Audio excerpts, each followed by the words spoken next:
क्या आपको पता है कि दुनिया के सबसे पहले शिल्पकार और वैज्ञानिक कौन थे? वो थे कुम्हार, मतलब आज का प्रजापति समाज, जिन्होंने मिट्टी के बर्तन, दिए और घड़े का आविष्कार किया था। जरा सोचिए, अगर उन्होंने वो मिट्टी के बर्तन, घड़े और दिए का आविष्कार ना किया होता तो हमें अपने घर जो है वो कुएं और तालाब के आसपास ही बसाने पड़ते, वरना हम पानी का संग्रह कैसे करते? तो आखिर ये कुम्हार है कौन? ये प्रजापति समाज का इतिहास क्या है, उसके बारे में मैं इस वीडियो में पूरी डिटेल में इंफॉर्मेशन लेके आई हूँ। तो मैं प्रगति प्रजापति इस वीडियो के अंदर प्रजापति समाज का जो इतिहास है उसके बारे में बहुत डिटेल में रोचक तथ्य आपसे शेयर करने वाली हूँ। तो ये वीडियो बहुत इंटरेस्टिंग होने वाला है। तो सबसे पहले शुरू करते हैं कि प्रजापति समाज को कुंभकार और कुम्हार भी कहा जाता है। तो ये शब्द आया कहाँ से?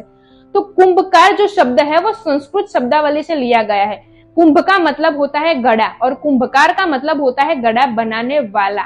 और हिंदू संस्कृति में ऐसा माना जाता है कि सनातन धर्म के जो बैकबोन है वो है प्रजापति समाज। और जब से सृष्टि की रचना हुई है तब से ऐसा माना जाता है कि प्रजापति समाज की उत्पत्ति तब से है।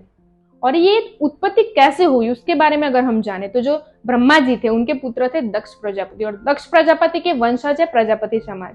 और प्रजापति समाज को ऐसा माना जाता है जब से उन्होंने घड़े की रचना की थी तब से उन्हें कुम्हार करके बुलाया जाता है। हिंदू संस्कृति के अंदर कोई भी पूजा अनुष्ठान और कोई भी त्योहार ऐसा नहीं है कि जो प्रजापति समाज की सहायता के बिना संपन्न हो सके। तो आखिर ऐसा क्यों है? तो कोई भी त्योहार या पूजा होती है तो उसके अंदर मिट्टी के बर्तन और उसी के साथ में मिट्टी के घड़ों का इस्तेमाल किया जाता है। और ये जो घड़े हैं वो सबसे ज्यादा पवित्र माने जाते हैं। तो ये पवित्र क्यों माने जाते हैं? तो इसके पीछे भी एक रोचक कथा है कि जब सबसे पहली बार कुम्हार ने ये मिट्टी के घड़े का जो बनाया था उस टाइम ब्रह्मा जी ने खुद अपनी जनोई और शिव जी ने अपना पिंड और विष्णु जी ने अपना चक्र उन्हें प्रदान किया था, जिसके ऊपर सबसे पहले घड़े का आविष्कार हुआ था, जिसकी वजह से कोई भी पूजा में ये मिट्टी का घड़ा इस्तेमाल होता है। और उसी के साथ में जो बड़े बड़े त्योहार है जैसे कि दीपावली हो गई, करवा चौथ हो गया, दही हांडी है, और जो कुंभ का मेला है उसके पीछे भी प्रजापति समाज का बहुत ही बड़ा योगदान है और रोचक कथाएं जुड़ी हुई है। भगवान श्री राम जब लंका पे विजय करके अयोध्या लौटे थे तो अयोध्या वासियों ने अपनी जो खुशी थी उसको जाया करने के लिए घर घर दीप प्रज्वलित किए थे। और ये जो दीप प्रज्वलित किए थे वो कुम्हार के द्वारा बनाए गए थे। सोचिए, अगर कुम्हार ने वो दीप ही नहीं बनाए होते तो अयोध्या वासी अपनी खुशी जाया कैसे करते? तो ये जो घर घर दीप प्रज्वलित हुए उसकी वजह से आज हम दीपावली मनाते हैं। उसी के साथ में अभी दही हांडी की बात करें तो दही हांडी में जो हांडी यूज होती है वो कुम्हार द्वारा बनाई गई है। सोचिए, अगर उन्होंने ये हांडी नहीं बनाई होती तो आज पूरा जो समाज है वो दही हांडी का जो त्योहार है उससे वंचित रह जाता। उसी तरह जो कुंभ का मेला है उसके पीछे भी एक रोचक कथा है कि जब समुद्र मंथन हुआ था तो समुद्र मंथन में से एक घड़ा बाहर निकला था जिसके अंदर अमृत भरा हुआ था, और वो अमृत जहां जहां छलक कर गिरा था आज वहां पे कुंभ का मेला लगता है। और एक कुंभ का जो मेला है वो मेले का नाम भी कुंभकार के नाम पे रखा गया है।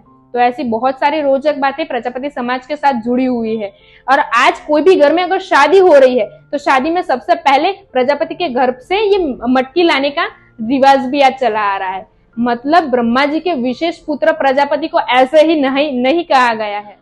तो कुम्हार को ब्रह्मा जी का विशेष पुत्र इसीलिए माना जाता है कि उन्होंने बहुत सारे घर, अलग अलग मिट्टी के घर, अलग अलग बर्तन, अलग अलग दिए, इन सब की रचना और आविष्कार किया। सोचिए, अगर ये आविष्कार ही ना हुआ हो तो हमारी कठिनाई कितनी बढ़ जाती।